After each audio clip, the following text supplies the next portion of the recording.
So good evening, guys. Last day we discussed till that point of time in the chapter. That is the chapter 4 that we are doing. That is from the Diary of Annie Frank.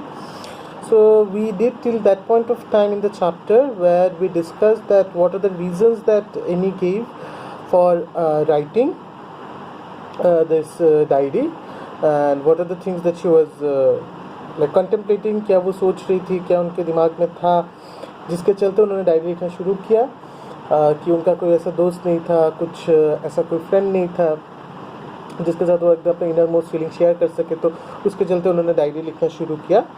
और हम लोगों ने यहाँ तक पढ़ा कि उन्होंने अपनी डायरी का एक नाम दिया था जो कि था किटी, राइट। और जहाँ पे उन्होंने बोला था कि अगर वो ऐसे मतलब डायरेक्टली अपना स्टोरी मतलब बोलना शुरू करेंगे, किटी में लिखना शुरू करेंगे, तो शायद लोग समझ नहीं पाएंगे कि उनके बारे में क्या बोलना चाहते, तो वो अपनी फैमिली का एक छोटा सा इंट्रोडक्शन देना चाहती है। तो वहाँ से हम लोग शुरू करते हैं फिर से कि फैमिली का इंट्रोडक्शन, ठीक है, फैमिली का जो इंट्रोडक्शन वो देना चाहते थे वो शुरू करते हैं। That is on page number 51 we were okay. So let's start. My father, the most adorable father I have ever seen, didn't marry my mother until he was 36 and she was 25. My sister Margot was born in Frankfurt in Germany in 1926. I was born on 12 June 1929. I lived in Frankfurt until I was 4. My father immigrated to Holland in 1933. My mother, Edith Hollander Frank, went with him to Holland in September, while Margaret and I were sent to Aachen to stay with our grandmother. So she started describing her family with the description of her parents. तो उनके parents का description देने के लिए उन्होंने कैसे शुरू किया? उन्होंने पहले अपने फादर के बारे में कहा कि उनके जो फादर थे वो मोस्ट एडोरेबल पर्सन, ठीक है। हम सबके लिए अपने फादर्स जो है बहुत एडोरेबल, बहुत ही लाइक लवेबल पर्सन होते हैं। तो वो वही बात बोलने की कोशिश कर रही है कि उनके लिए उनके जो फादर थे वो सबसे अच्छे और एडोरेबल फादर्स थे, ठीक है। जैसे कि वो हम लोग जैसे बोलते my father's is the best, my papa is the best, my dad is the best जैसे बोलते, तो उसी तरह का कुछ वो बोलने की कोशिश कर रहे थे कि उनके सब दोस्तों में उनके फादर शायद सबसे एडोरेबल फादर थे उनके लिए। और उन्होंने बोला कि उनके फादर ने उनके मदर से शादी किया था जब उनकी फादर का एज था 36 और उनके मदर का एज था 25। उसके बाद उनके सिस्टर मार्गरेट, उनकी बड़ी बहन जो थी मार्गरेट फ्रैंक, उनका जन्म हुआ जर्मनी के फ्रैंकफर्ट शहर में 1926 को, और उनका जन्म हुआ 12 जून 1929 उसी शहर में। तो वो फ्रैंकफर्ट में रही 4 साल की उम्र तक। When she was just about 4 years, like till the 4 years of her age, she stayed at Frankfurt. और वहाँ से जब उनके फादर इमिग्रेटेड मतलब शिफ्ट होना, ठीक है, इमिग्रेशन मतलब एक जगह से दूसरी जगह जाना, इमिग्रेशन मतलब IMMI मतलब एक जगह से दूसरी जगह आना। So immigration and immigration are two words. Immigration that is IMMIGRATION। Immigration मतलब अगर हम बोलते हैं कि बाहर से कोई इंडिया में आया तो that person has immigrated from से England to India, that a person immigrated from England to India. और अगर हम एमिग्रेशन बोलते हैं EMIGRATION, इसका मतलब है कि कोई यहाँ से जा रहा है, so a person has emigrated from India to England, right. समझ में आया? इमिग्रेशन एंड एमिग्रेशन दो वर्ड हैं, ठीक है। तो वो 4 साल की उम्र तक फ्रैंकफर्ट में रही। तब मतलब जब शुरू हुआ था मतलब और अचानक से क्यों उन लोगों को शिफ्ट होना पड़ा, क्योंकि जैसे कि उन्होंने like as we have discuss in the introduction to this story as well कि they decided to move from Germany because Nazi torture and the Nazi operation was reaching its like ultimate level in Germany, right? Germany में जब Hitler का torture वो सब ज़्यादा हो रहा था तभी उन लोगों ने डिसाइड किया कि वो लोग शिफ्ट करेंगे, ठीक है। तो जब उन लोगों ने ये डिसाइड किया था कि जब शिफ्ट करेंगे तब एनी का उम्र सिर्फ 4 साल का था। तो क्योंकि एनी और उनके बड़ी बहन का उम्र इतना ज़्यादा नहीं था, वो लोग छोटे थे, तो पहली बार में ही एनी के फादर और मदर उन दोनों को उनके साथ नहीं लेके गए Holland. Holland is the earlier name of today's Netherland, जिस देश को हम लोग आज नेदरलैंड के नाम से जानते हैं उसको उस समय हॉलैंड के नाम से जाना जाता था, ठीक है। तो क्योंकि वो पहली बार जा रहे थे, उनका भी कैसे सेटल होंगे, क्या जॉब होगा क्या होगा कुछ पता नहीं था, so they did not took their children along with them when they shifted from Germany to Holland, okay, and that is why क्या हुआ, मेरी मार्गरेट और एनी को उनके दादी के पास आइकन में रख के वो लोग पहले हॉलैंड में गए, ठीक है। और उसके बाद उसी साल के दिसंबर में मार्गरेट को लेके गए हॉलैंड, ठीक है, और फरवरी में उनको और उनकी दादी को भी वो लोग लेके गए, ठीक है। When I was plunked down on the table as a birthday present for Margot, और कब लेके गए, जब मार्गरेट का बर्थडे था, ठीक है। ये प्लंक डाउन मतलब put down in a casual, मतलब ऐसे रख देना, जैसे कि हम बोलते हैं ना, लाइक फॉर इंस्टेंस सोचो कि तुम्हारा कोई सबसे जो जिस चीज़ को तुम सबसे जिस पर्सन के साथ तुम्हारा सबसे अच्छा रिलेशन है, for instance your best friend, जिसके साथ तुम बहुत दिनों तक नहीं मिले और कुछ नहीं हुआ, ठीक है, वो अगर अचानक से तुम्हारे बर्थडे पे आ जाए तो बोलेंगे ना कि ये तुम्हारा बर्थडे गिफ्ट था, राइट। उस तरह से जिस दिन मार्गरेट का बर्थडे था उसी दिन फरवरी में उसके माता पिता एनी को, उनके दादी को जर्मनी से वापस जर्मनी से हॉलैंड लेके गए थे। So it was like they are moving from Germany to Holland was more of like a birthday gift for Margaret, because birthday के दिन ही वो लोग हॉलैंड गए थे, ठीक है। I started right away at the Montessori nursery school. I stayed there until I was 6, at which time I started for the first form. In the 6th form, my teacher was Mrs. Cooperes, the headmistress. At the end of the year, we were both in tears as we said heartbreaking farewell. तो पहले अपने family का introduction दिया कि और फिर family कैसे move हुई, कहाँ से कहाँ गई, ठीक है। पहले जब नाजी टॉर्चर ज़्यादा हो गया था 1933 को, तब वो उनके फादर ऑटोमन फ्रैंक और उनके मदर एडिथ हॉलैंडर फ्रैंक वो दोनों शिफ्ट हो गए हॉलैंडर में, ठीक है। शिफ्ट हो गए हॉलैंड में, ठीक है। पहले उनके फादर गए थे, ठीक है, पहले उनके फादर गए थे, फिर उसी साल के सितंबर में उनकी मदर गई थी, और दिसंबर में मार्गरेट गई थी, और फरवरी में मतलब दूसरे साल के 1934 के फरवरी में एनी और उनके दादी भी वहाँ जाके शिफ्ट हो गई, ठीक है। उसके बाद वहाँ जाने के बाद उन लोगों ने मतलब एनी ने अपना पढ़ाई शुरू किया, राइट। तो जाके वो कहाँ पे भर्ती हो गए, मॉन्टेसरी नर्सरी स्कूल, ठीक है। The nursery the like UKG LKG जो तुम लोग को पता है, right. Lower kindergarten, under kindergarten, nursery, उसको ही मॉन्टेसरी नर्सरी कहते हैं, ठीक है। एकदम जो इनिशियल ईयर्स ऑफ टीचिंग होते, स्टडिंग होते, ठीक है, एकदम जो बच्चे एकदम छोटे जब होते हैं वो जो स्कूल होता है उसको मॉन्टेसरी कहते हैं, ठीक है। तो वहाँ जाके वो मॉन्टेसरी में भर्ती हो गए, ठीक है। और वहाँ वो एनी कब तक रहे, जब तक उनका 6 साल का उम्र नहीं हुआ, और 6 साल की उम्र के बाद she started her first form. यहाँ पे फॉर्म का मतलब है पहला क्लास, ठीक है, first class, that is class 1, got it. यहाँ पे फॉर्म मतलब फर्स्ट फॉर्म, यहाँ पे बोलना चाहता है कि फर्स्ट क्लास। उस समय शायद क्लासेस को या फिर ऐसे डिफरेंट सेक्शंस को फॉर्म कहा होता होगा, ठीक है। मतलब डिफरेंट ईयर्स जो एक ईयर के बाद एक ईयर जो क्लास में बढ़ते जाते हैं उसको शायद फॉर्म कहा जाता होगा उनके लैंग्वेज में, ठीक है। इसीलिए यहाँ पे फॉर्म लिखा गया। मोर ओवर एक चीज़ हम लोग को याद रखना है कि this book was translated from Dutch, right. ये ओरिजिनली डच लैंग्वेज में लिखा गया है जो हॉलैंड में बोला जाता है, या फिर नेदरलैंड, आज के दिनों में नेदरलैंड में जो लैंग्वेज बोला जाता है वो डच। तो डच से जब ट्रांसलेट हुआ तब शायद डच में क्लास को जिस शब्द से जाना जाता था उसको इंग्लिश में फॉर्म ही कह सकते हैं, इसीलिए फॉर्म, ठीक है। तो वो मॉन्टेसरी स्कूल में रहे क्लास जब तक उनका 6 साल तक उम्र नहीं हो गया, और 6 साल की उम्र के बाद उन्होंने अपना पहला स्कूल शुरू किया, और उस स्कूल में उन्होंने क्लास 6 तक पढ़ाई की। That is the primary classes, because class 7, 8, 9, 10 से आपका सेकेंडरी क्लासेस शुरू हो जाता है, ठीक है। तो प्राइमरी स्कूल तक उन्होंने एक स्कूल में पढ़ा, क्लास 6 तक। और जब उस स्कूल से वो मतलब ख़त्म करके अपना क्लासेस ख़त्म करके दूसरे स्कूल में शिफ्ट हो रहे थे, तब उनकी जो टीचर थी उस स्कूल की, मिसेस कूपरेस, द हेड मिस्ट्रेस, वो बहुत प्यार करती थी उन्हें, ठीक है, उनको बहुत प्यार करती थी। और जिसके कारण जब वो मतलब उस स्कूल को छोड़ के दूसरे स्कूल जा रही थी हायर स्टडीज़ करने के लिए, तब वो भी बहुत रोई थी और एनी भी बहुत रोई थी।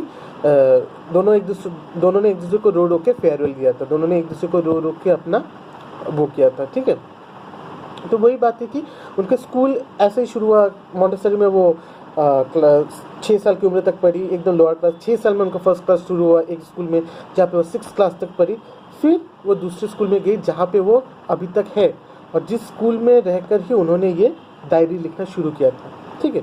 हम लोग जब डायरी का फर्स्ट एंट्री आज पढ़ेंगे तो हम लोग को पता चलेगा कि मतलब कौन से स्कूल में थी और कैसा चल रहा है, ठीक है, या फिर स्कूल में क्या चल रहा था। वो उसी से शुरू होता है उनका फर्स्ट एंट्री, तो हम आज वो पढ़ेंगे, ठीक है। In the summer of 1941, grandma fell ill and had to have an operation. So my birthday passed with little celebration. तो जैसे कि हमने देखा कि उनका बर्थडे 12 जून 1929 में है, ठीक है, तो इसका मतलब उनका बर्थडे समर्स में पड़ता है, ठीक है। We had just crossed in the last month birthday of Annie Frank, right, 12 जून। तो 1941, ठीक है, 1941 में उनकी दादी माँ बहुत बीमार पड़ गई, और उसी समय मतलब समर में, उसी टाइम में मतलब अप्रैल में जून जुलाई उसी टाइम में उनकी ग्रैंड माँ बहुत बीमार पड़ गई और उनका ऑपरेशन करना पड़ा, जिसकी वजह से उनका बर्थडे उतनी अच्छी तरह से सेलिब्रेट नहीं हुआ, ठीक है। और उसी के बाद वाले साल से वो लिखना शुरू कर रही, ठीक है, 1941। इसीलिए 1941 उन्होंने मेंशन किया, दूसरा साल नहीं, क्योंकि उसी साल से शायद उनको वो लॉस का फीलिंग शुरू हुआ था कि कुछ हो रहा है, क्या हो रहा है, ठीक है। तो उस साल उनका बर्थडे एकदम लिटिल सेलिब्रेशन से हुआ, कोई सेलिब्रेशन कुछ नहीं हुआ। तो ग्रैंडमा डाइड इन जनवरी 42। तो दूसरे साल आते आते जनवरी को उनकी ग्रैंडमा का देहांत हो गया। She passed away. Now no one knows how often I think of her and still love her. जैसे कि मैंने बोला था कि यही से शायद उनको ये लोनलीनेस का, ये जो मतलब लॉस का एक फीलिंग शायद शुरू हो रहा था, एक लॉस का जो मतलब एक्सपीरियंस था वो शुरू हो रहा था, ठीक है। क्योंकि पहली बार शायद उन्हें लग रहा था कि कुछ चीज़ें उनसे खो गई है, शायद एक वेकम, एक खालीपन आ गया। इसी के चलते वो बोल रही है कि मतलब शायद कोई नहीं बोल सकता, क्योंकि उन्होंने किसी के साथ एक्सप्रेस ही नहीं होगा कि कितनी ज़्यादा वो अपनी ग्रैंडमा को याद करती थी और कितना उनको प्यार करती थी। जैसे मैंने पहले ही बोला था कि उन्होंने बोला कि वो जब भी अपने दोस्तों के साथ होते तो एक अच्छा टाइम बिताने के बारे में सोचते थे, कभी ये नहीं सोचते थे कि उनके दिल में जो दुख है, जो कुछ लॉस है, या फिर कुछ सबसे जो पर्सनल फीलिंग्स है वो किसी से शेयर नहीं कर पा रही थी, ठीक है, क्योंकि वो खुद ही नहीं कर पाती किसी से, वो एक ही नहीं हो पा रही थी, राइट। तो वही बात है, जब उनकी ग्रैंडमा का डेथ हो गया, तो वो कितना अपने ग्रैंडमा को मिस करती थी, कितना उनसे प्यार करती थी, वो किसी से कभी शेयर ही नहीं कर पाई। वो उसी को लेके उसी दुख को लेके अंदर ही अंदर कूटती रही। This birthday celebration in 1942 was intended to make up for the other, and grandma's candle was lit along with the rest. तो उस साल जब उनका बर्थडे सेलिब्रेशन हुआ, तो सिंस लास्ट ईयर मतलब 1941 में उनकी ग्रैंडमा बीमार थी और कुछ हुआ नहीं, सबका वो था, तो ज़्यादा सेलिब्रेशन नहीं हुआ। तो दूसरे साल जब उनका बर्थडे आया, तो पूरा सबका मूड ठीक करने के लिए, घर का भी मूड ठीक करने के लिए, सब कुछ करने के लिए, एक ग्लूमी सा मूड को ठीक करने के लिए उनके पेरेंट्स ने सोचा कि पिछले साल का भी जो मतलब उतना सेलिब्रेशन नहीं होता, उसको कवर अप करने के लिए इस बार ज़्यादा सेलिब्रेशन होगा। लेकिन वो खुश नहीं थे, क्योंकि उनके बर्थडे कैंडल के साथ उनके ग्रैंडमा के फ़ोटो के सामने भी एक कैंडल जला दिया गया था। तो वो जितना भी सेलिब्रेशन हो, कुछ भी हो, वो एक लॉस था, ठीक है, जो ग्रैंडमा उनके साथ नहीं है, तो वो उनके दिल में था। तो उनके लिए शायद वो सेलिब्रेशन इतना अच्छा नहीं था, और शायद वो मतलब जितना भी ज़्यादा हो, सब खुश हो, एंजॉय कर रहे हो, उनके लिए शायद वो इतना सेलिब्रेशन इतना मायने नहीं रखा था, ठीक है, वो इतना एंजॉय नहीं कर पाई थी, ठीक है। और शायद यही रीज़न था कि इसी के चलते उन्होंने ये डिसाइड किया कि वो शायद अपने दिल की बातों को सबसे शेयर नहीं कर पाती है, ठीक है।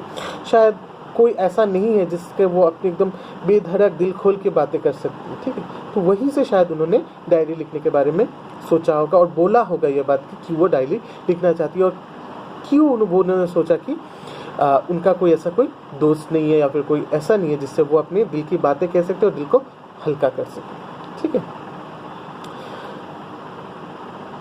सो हमने पढ़ा उनके फैमिली के बारे में, उन्होंने थोड़ा डिस्क्राइब किया, उनके एजुकेशन के बारे में डिस्क्राइब किया, राइट। फिर सर्कमस्टेंस, उनके फैमिली में एक ट्रेजेडी आया उसके बारे में थोड़ा डिस्क्राइब किया। लेकिन फिर भी ट्रेजेडी सबके घर में आता है। All of us might have faced a tragedy in our home where many of us might have lost our like grandparents और few people whom we love the most, right. लेकिन फिर भी life चलता रहता है, ठीक। तो वो भी वही बोल रही थी। The four of us are still doing well, and that brings me to the present date of 20th June 1942 and the solemn dedication of my diary. और बोले थे उसके बाद भी हम लोग एकदम सब ठीक थे, we all were doing well and everything. फिर शायद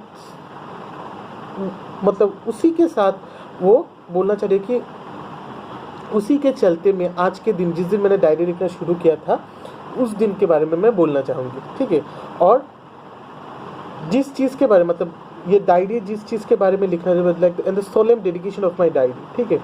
और जिस चीज़ के बारे में मैं इस डायरी में लिखूंगी, उस चीज़ के बारे में मैं शायद बोलना चाहूँगी, ठीक है। तो यही था, ठीक है। इतना पूरा इंट्रोडक्शन दिया उन्होंने, पहले रीजंस दिया, फिर अपने फैमिली का इंट्रोडक्शन, फिर अपना education, tragedies and other thing, and then she started writing the diary.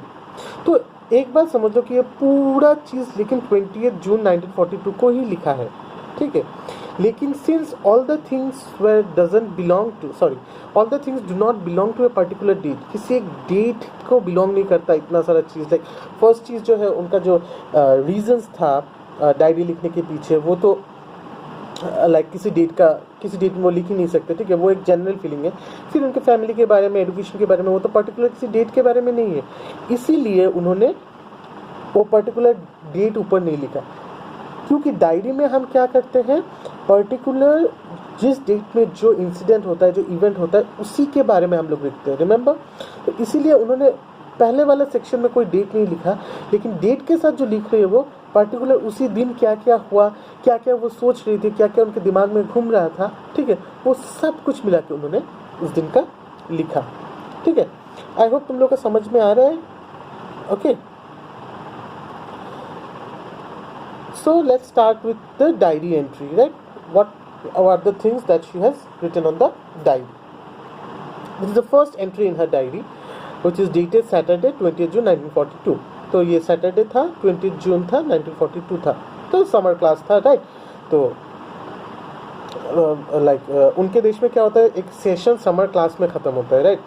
For instance जून जुलाई में उन लोगों का वो होता है, because in their country winter is severe, right. जिसकी वजह से क्या होता है, उस समय तो वैसे भी वैकेशन रहता है, उस समय एक बड़ा ब्रेक रहता है, ठीक है। उसके बाद शुरू हो जाता है क्लास, और उनका सेशंस खत्म होता है अप्रैल मई में, क्योंकि उनका समर बहुत ही प्लीजेंट होता है, बहुत इंजॉयबल होता है, सब उस समय वैकेशन में जाते हैं। तो जो ईयर एंडिंग वैकेशन होता है स्कूल का, एकेडमिक ईयर जब एंड होता है, स्कूल का ईयर या कॉलेज का ईयर, उन लोग का जून जुलाई में एंड होता है, ठीक है। तो ये उस समय का एक इंसिडेंट, वो लोग उस समय का कुछ इंसिडेंट वो लिख रही है, ठीक है। तो it was Saturday 20th June 1942, so 8 days after her birthday, ठीक है। 12 जून को उनका बर्थडे है, तो 20th जून को वो लिख रही है, ठीक है। Dearest Kitty, our entire class is quaking in its boots. The reason, of course, is the forthcoming meeting in which the teachers decide who will move up to the next form and who will be kept back. Half the class is making bets. GN and I laugh ourselves silly at the two boys behind us, CN and Jax, who have staked their entire holiday savings on their bet. From morning to night, it's you are going to pass, no I am not. And yes you are, no I am not. Even G's pleading glances and my angry outburst can't calm them down. If you ask me, there are so many dummies that about a quarter of the class should be kept back.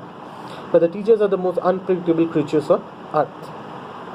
तो उन्होंने शुरू किया कि उस दिन उनके class का, मतलब पूरा क्लास क्या कर रहा था, बहुत डर से काँप रहा था। Quaking in the boots is a proverb.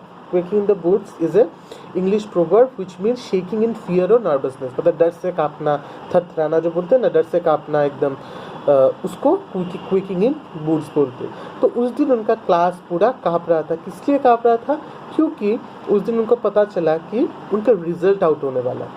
Forthcoming meeting मतलब नेक्स्ट जो मीटिंग होगा, नेक्स्ट जो टीचर्स लोग बैठेंगे, डिस्कस करेंगे, मतलब उनके रिजल्ट्स के बारे में डिस्कस करेंगे, जहाँ पे डिसाइड किया जाएगा कि कौन दूसरे क्लास में जाएगा और कौन उसी क्लास में रहेगा। और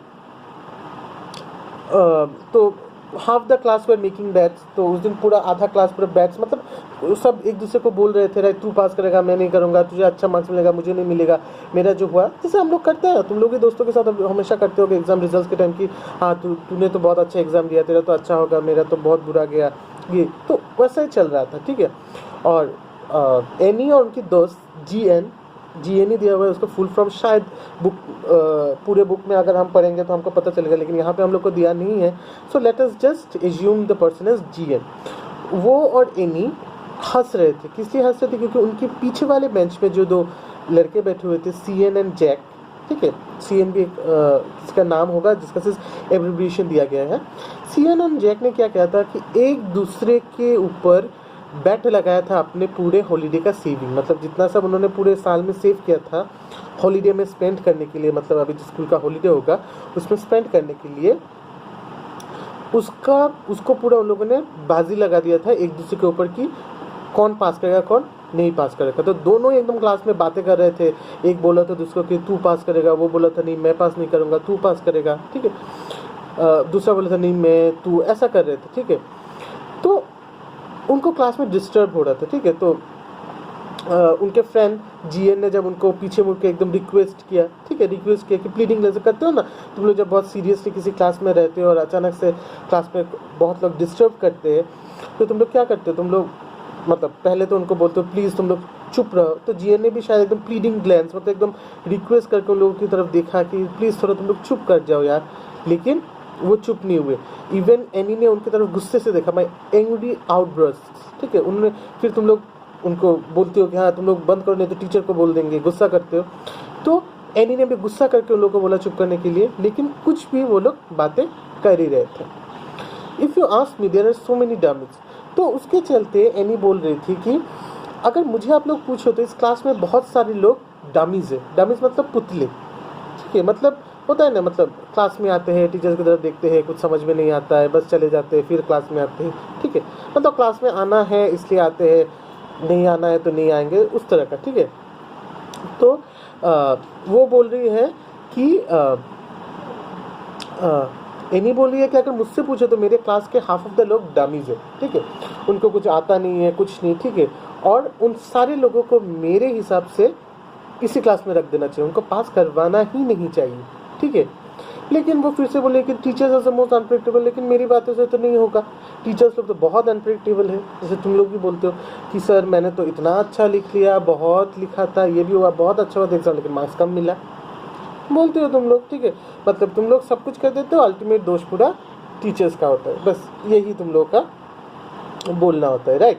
तो वही बात ये भी एनी भी बोल रही है कि अगर मुझसे पूछो तो मेरे क्लास के हाफ ऑफ द लोग एकदम पुतले की तरह है, कुछ ना कुछ बोलते हैं, ना कुछ करते हैं, सिर्फ बैठे रहते हैं, ठीक है। तो मेरी मानो तो आधे लोगों को रख देना चाहिए क्लास में, उनको पास करवाना ही नहीं चाहिए, ठीक है।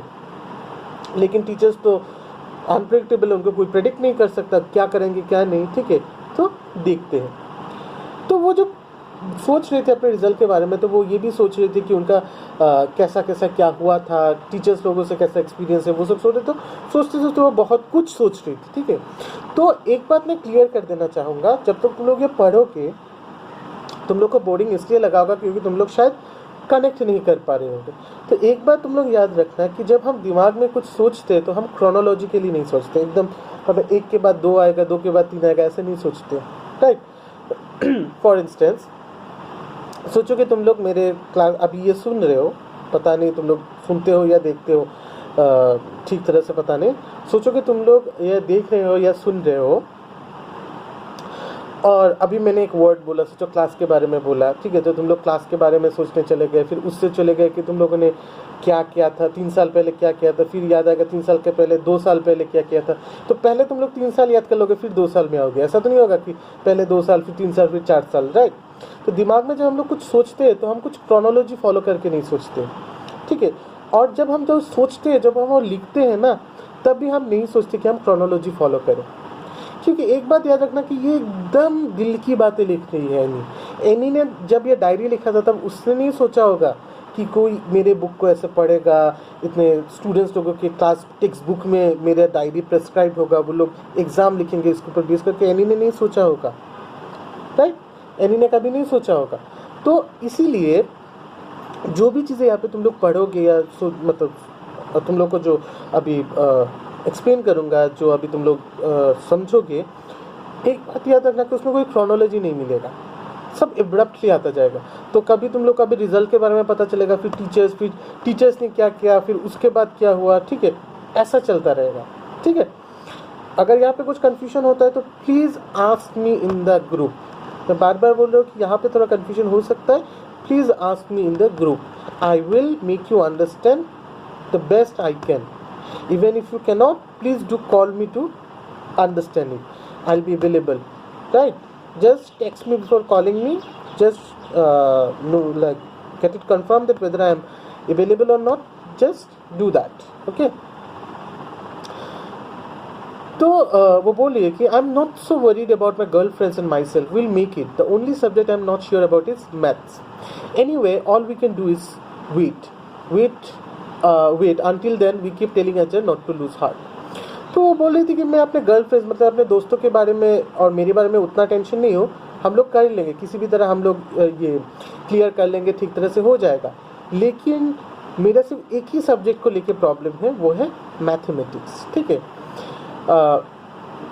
लेकिन कुछ कर नहीं सकते, हम लोग को तो वेट करना पड़ेगा, उसमें भी क्या होगा, ठीक है। और जब तक हम लोग को रिजल्ट मिलता नहीं है, ठीक है, तब तक हम एक दूसरे को बस यही सांत्वना दे रहे, कॉन्सोलेशन दे रहे कि मतलब इतना उदास ना हो, कुछ ना हो, हम लोग ऐसे अच्छे रिजल्ट कर लेंगे, पास कर लेंगे, ये सब हम लोग बोल रहे हैं, ठीक है।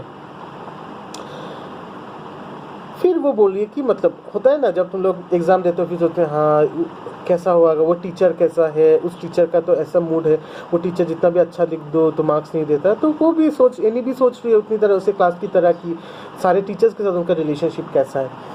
I get along pretty well with all my teachers.